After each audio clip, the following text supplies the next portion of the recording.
Hello everyone, exercise 3.2 question number 1 six part में हमने दोनों ही क्वेश्चन देखे फ्रैक्शन फॉर्म में। तो सबसे पहले हमें क्या करना होगा, इसको सिंपलेस्ट फॉर्म में कन्वर्ट करना होगा जिससे कि क्वेश्चन सॉल्व करना इजी हो जाए, क्वेश्चन सॉल्व करने में कोई प्रॉब्लम ना हो।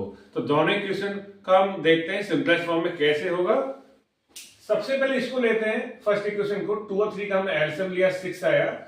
2 3 जा 6, 3 जा और 3 3 जा 9, 3 2 जा 6, 2 टाइम्स गया, 2 5 जा 10। इसी क्रॉस मल्टीप्लाई कर लीजिए, इसकी इसमें 9x माइनस 10y और 6 की -2 में मल्टीप्लाई करेंगे तो क्या आएगा, -12। तो हमारी इक्वेशन हमारी आ गई 9x minus 10y equal to -12। Same है यहां पर कर लेते हैं। 6 एलसीएम आया, 3 2 जा 6, 2x हो गया। 2 का टेबल 6 में 2 3 जा 6, 3 आया और 3 की मल्टीप्लाई y में 3y। चाहो तो 6 से 6 आप कैंसिल कर सकते हो कि अगर अपॉन में सिंगल टर्म है, सिंगल डिजिट है तो उसे कैंसिल आउट आप कर सकते हो। मींस अगर लाइक टर्म है वो भी सिंगल है तो कैंसिल कर सकते हो, अदरवाइज क्रॉस मल्टीप्लाई कर लीजिए तब भी एक ही बात है, तब भी लास्ट में आंसर वही आने वाला है। तो यहाँ सिंगल डिजिट है तो आप कैंसिल आउट इजिली कर सकते हो। तो हमारे पास क्या टर्म बची, 2x plus 3y equal to 30। ठीक, ये हमारी दो इक्वेशन आ गई। क्लियर। आप किसी भी एक इक्वेशन से x की वैल्यू y की फॉर्म में या y की वैल्यू x की फॉर्म में फाइंड करेंगे। कैसे, इस फर्स्ट इक्वेशन को ले लेते हैं। सपोज यहां से x निकाल लें, इस बार हम 10y को उधर ले जाते हैं। आप चाहे तो y की वैल्यू निकाल लीजिए, नो प्रॉब्लम। किसी भी एक वेरिएबल को लेफ्ट में रखकर उसे राइट में दूसरे वैल्यू को ले जाएंगे जिससे कि फॉर्म बन जाए। उस फॉर्म को अदर इक्वेशन में अप्लाई करना होता है, इसी को कहते हैं सब्स्टिट्यूशन मेथड। यहां मल्टीप्लाई वाला कहां जाएगा, डिवाइड में जाएगा, यानी 9 divided by whole divide 9। 12 upon only ऐसे मत कर दीजिएगा कि 12 अपॉन 9 प्लस 10 नो, ये रॉन्ग होगा। डिवाइड जाएगा होल में जाएगा। ओके, तो ध्यान रखिएगा। अब ये x की वैल्यू जो आपकी निकल के आई, आप इसे 1 मत कर लीजिए, आप इसी को 1 मान लीजिए। क्लियर। तो put the value of x in equation 2 रख दीजिए। क्या लाइन में लिखेंगे कि put the value of x in equation 2। Short में आप टाइम कम हो तो फ्रॉम 2 भी कर सकते हैं। तो रख दीजिए x के प्लेस पर -12 प्लस 10y अपॉन 9, यानी इस x के प्लेस पर ये जो x की वैल्यू निकल के आई है इसको हमने पुट कर दिया।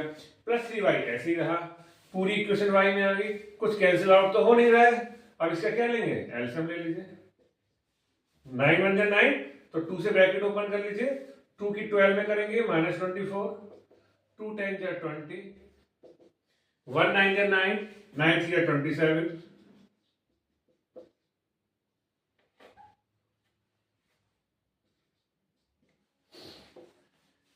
तो -24 प्लस 20y 27y 47y।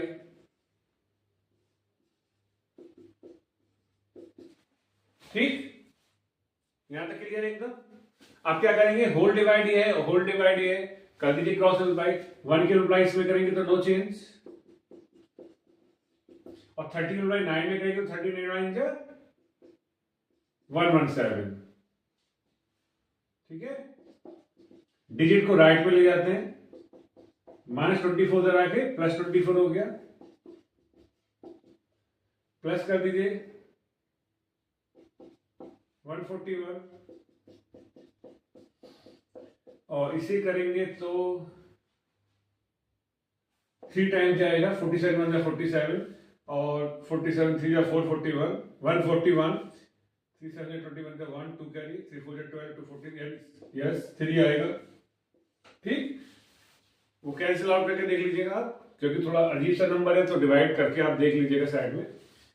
अब इस y की वैल्यू को उठाकर हम फर्स्ट में रख देते हैं, यहां पर फ्रॉम फर्स्ट। y के प्लेस पर ये जो y है, y की वैल्यू कितनी है, 3 है।